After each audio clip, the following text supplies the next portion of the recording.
In the sultry darkness of Mississippi nights where secrets flow like the muddy waters of the Big Black River, some stories refuse to stay buried. Tonight we descend into the shadowy depths of a case that has haunted the magnolia-scented corridors of Warren County for nearly 2 decades. Angela Schultz Shears Barrentine was a contradiction wrapped in Mississippi clay and dreams deferred. Born to Joey and Deborah Schultz in the historic river town of Vicksburg, she was a daughter of the Delta who never strayed far from home. The halls of St. Aloysius Vicksburg High School knew her footsteps, and later the classrooms of Hines Community College witnessed her ambitions. But Angela was more than her troubled past suggested.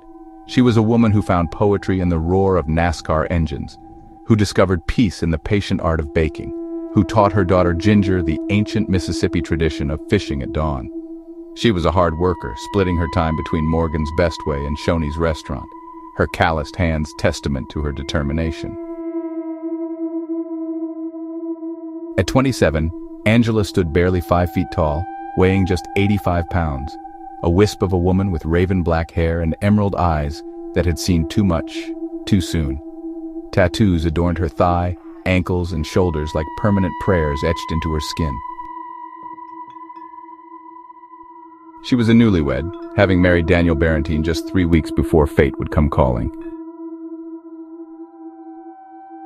November 24th, 2004. The air carried the promise of tomorrow's feast as Angela busied herself preparing dinner in their modest home. The familiar ritual of Thanksgiving preparation filled the kitchen with warmth and the scent of coming celebration. After they left, Angela made a decision that would echo through eternity. She needed cigarettes. Such a simple thing, really. A quick run to the store while Daniel watched over little Ginger. She slipped into her red long-sleeve shirt and jeans, kissed her family goodbye, and stepped into the Mississippi night. She never came home. Her empty chair spoke volumes that no grace could silence. Her grandparents, those same gentle souls who had sought her promise the night before, knew something was terribly wrong. The search began immediately, spreading through the network of small towns that dot the Mississippi landscape like scattered pearls. And then came the sighting that would haunt investigators for years to come. November 25th, around noon, in the town of Edwards, where the roads of Belknap and Military intersect like crossed fingers in prayer. Angela was seen with 2 men, witnesses later recalled. She had been helping friends move materials using her truck, and she told anyone who would listen that she was heading home.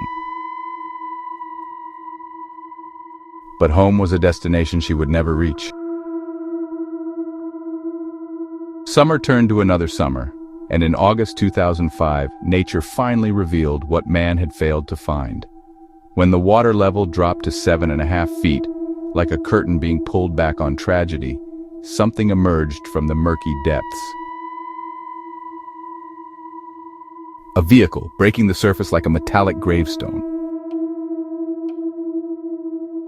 Inside that upside-down green and purple 1997 Ford F-150 pickup truck south of Highway 80, near the Kansas City Southern Railroad Bridge, lay Angela's skeletal remains. The truck had entered the river via Warriors Trail roadway about half a mile upstream, possibly floating briefly on trapped air before, gravity and water claimed their prize. The location was so isolated that a backhoe had to be brought in to extract the truck from the river's jealous grip. Angela's remains were transported to the Rankin County morgue in Pearl, Mississippi on August 3, 2005, where she was positively identified. Sheriff Martin Pace suspected foul play, but Angela's death was ruled undetermined, a bureaucratic limbo that would torture her family for decades. Evidence was supposedly sent to the Mississippi Crime Lab, but answers remained as elusive as morning mist over the Delta. What followed was a bureaucratic shell game that would make Kafka weep. The Warren County Sheriff's Department claimed they only helped Vicksburg police with a missing person case. Hines County said they only assisted Warren County with leads. Edwards Police Department, well, they just refused to answer questions.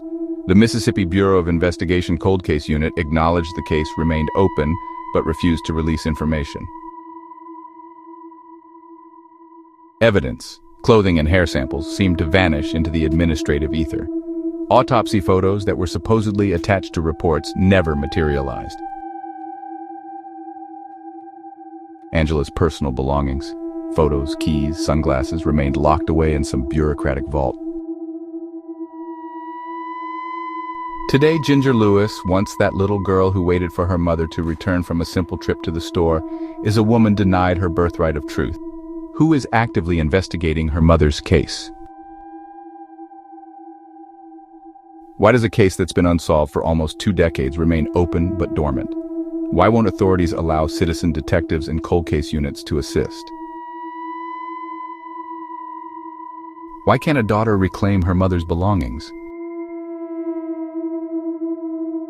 You would not believe the amount of messages I get from people saying they know more details of a particular case, or my favorite line is, "I know a lot more than just that too."